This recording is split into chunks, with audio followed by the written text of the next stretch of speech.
Hi guys, welcome to another tutorial. Hope you're having an amazing day. So today we will be learning how you guys can basically style your websites.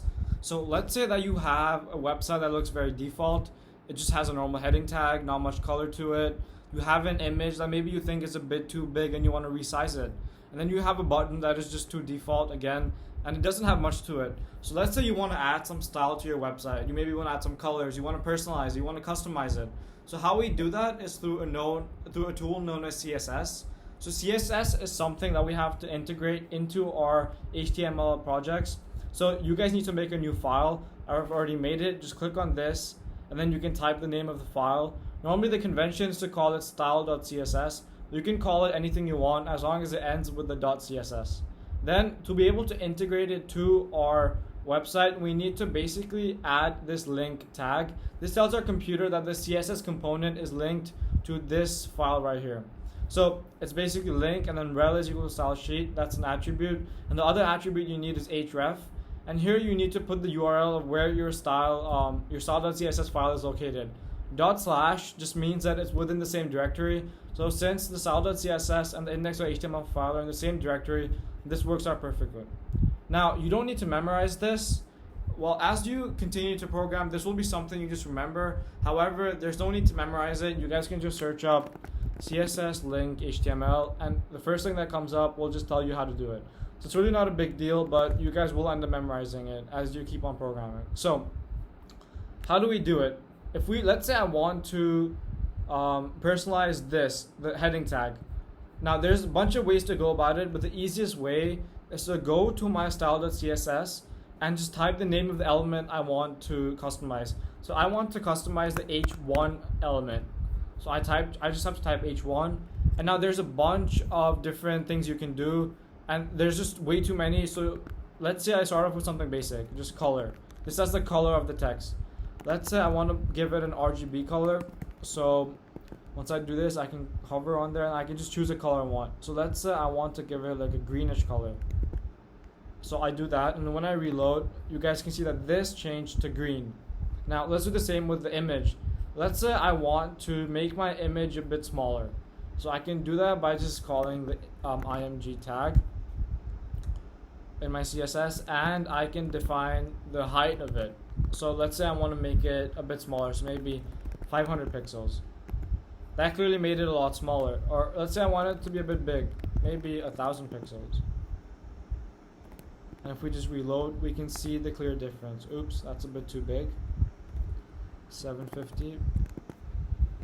So as you design, you guys will need to constantly just readjust, and you'll get the hang of it eventually. So let's say we have this. Now if I want to customize the button, I can do the same thing. I can just type button here, and I can do anything I want. So let's say I want to change the background color of my button, I can put background color. Let's say I want to put another RGB, I can click that and then hover here, and then I can just make it anything I want. So let's say I want to give it like an orange type color. I can just go there and I can just do that. You can see that this changed. So it's as simple as that. Now, as you guys may have already thought, this isn't too convenient, because let's say I have two heading tags or two images or two buttons, and let's say I want to give them different colors. Well, using the default image tag or h1 or button tag will make it so that all of the button elements, all of the image elements, or all of the h1 elements use the same style, and that isn't too convenient. So now we can basically personalize it using something known as an ID. So what we do is we just define an ID in the opening tag. So we do ID, and then we can give it whatever ID we want. So let's say I want it to be heading future. Let's say I want to give my image an ID. ID is equal to, and it goes inside quotations. So ID is equal to image. Image, what is it? I can just put like image view. It can be anything really. Then let's say I want to give the button an ID of cool button, right? So now that I have it, if I was to make a new button, it would have a separate ID. So they were so this helps us distinguish the different elements, even if they are in fact the same element type. So now let's say I wanted to redefine all of them. Instead of just doing the generic h1, I can give it the ID name.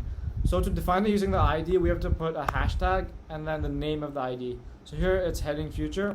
So if I type that in, you guys will see that there's no difference. It stayed the same because now it's not attributed as an H1, it's attributed based on its ID. So let's just change all of them using the ID. So this becomes image view. This becomes cool button. So here we have it. Now, along with ID, there's something else known as a class. So if we wanted to have 10 buttons and we wanted 5 of them to be the same type and 5 of them to be another type, instead of constantly defining it, what we could do is give them a class. So that 5 of them would have a particular class, 5 of them would have another particular class, and then we could style it like that.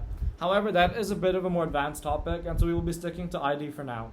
So let's say I just wanted to change the general background color of my page. Since there's only one body tag, we can just do that. That shouldn't give you any problems. So let's say I wanted to make background colors equal to just black. So that's how it works out. Now, today I will be showing you some basic features of CSS that you can implement that are pretty easy to implement. So this is how you can basically change the color of text for an H1 tag. Now, let's say you want to change the font. You can go to font family, and then there's a bunch of options that come up. This is the most basic way of defining fonts. So let's say I like Verdana right here. I can put it in quotation. Actually, I don't have to. I can just type it out. If I reload it, you will see the font change. There it is. The font changed. Now, as you guys can see, my heading tag isn't really in the center. It's a bit too close to the left side. So what I can do for that is I can find a margin. So if I do margin left, this basically tells my computer how far the heading tag should be from the left side. So if I put something like 30%, this tells my computer that it should be 30% of the entire screen's width from the left side. So if I reload it, you guys can see that I moved to the left. I moved to the right, excuse me. Now if I want to make it a bit more to the right, I can maybe increase this value. And there it is. It's right here. Now let's say I wanted to increase the font size of my heading. I can go on font size and I can just make it however much I want. Let's say I want to make it 20 pixels. That actually makes it smaller. So let's say I want to make it a bit bigger, so 70 pixels. And that made it a bit bigger. So you guys need to constantly adjust until you get the hang of it. Now, I think that looks pretty good. Now, we have an image right here. So let's say I wanted to move the image to the right. I can do the same for the image. I can just give it a margin left. So margin left is maybe 30% of the screen's width. Oh, that was a bit too much. So maybe 25%. And there you go. That's a bit more to the center. Now, the button. Let's say I wanted to increase the height of the button. All I have to do is go to height and I can just give it something. So let's say I wanted to make it 50 pixels. I made it a bit bigger clearly. And let's say I wanted to define the width of the button. So something we can do is, again, I can put a percentage value. So if I put 40%, or let's say I put 20%, it tells the computer that the width of this button should be 20% of the width of the entire screen. So if I reload it, there you go. It became a lot more wide. Now let's say I want to increase the distance between the picture and the button. What I can do is define margin top. It just works like margin left, but this defines a margin from the top element. So let's say I want to give it, I can just give it like 10%. This will tell the computer that it should be 10% of the entire screen's height.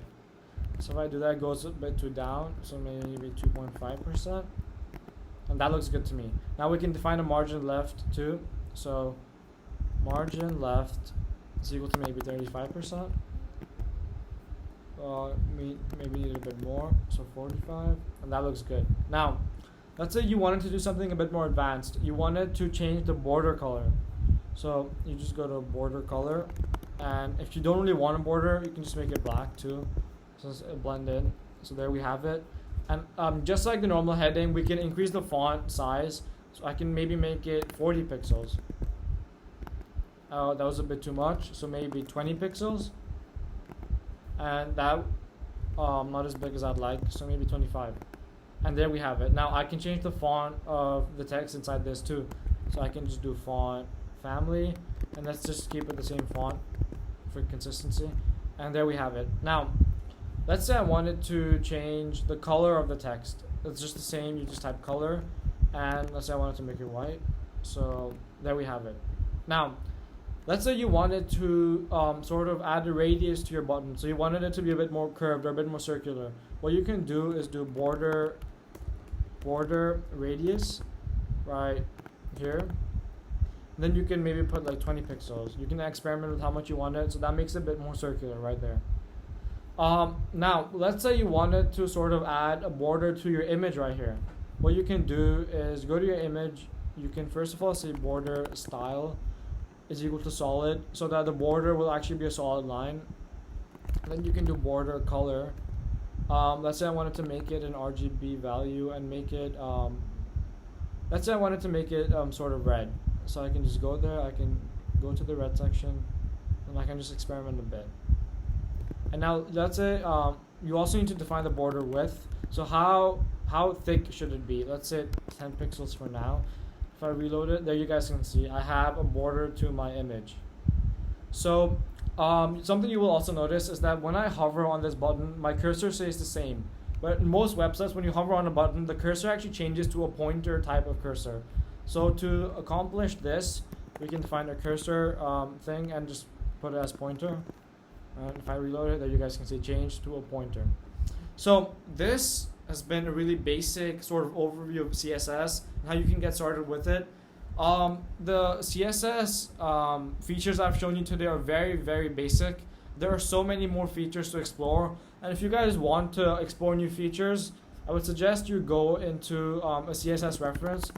So I suggest W3 Schools, as it's pretty basic. So CSS reference, W3 Schools.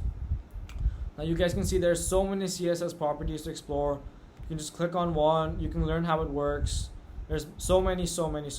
Now, something you will also notice is that as of now, our website doesn't really do much. It looks a lot better than it looked before. However, it really doesn't do much. So let's say I wanted to click this button, and on the click of this button, I would want maybe the image to change, or I would want the website to alert something to me. I would want to change this heading. All of this is done through a programming language known as JavaScript, which basically allows us to add functionality to our app. So this is what I will be covering in the next tutorial. So if that interests you, please watch the next tutorial of mine.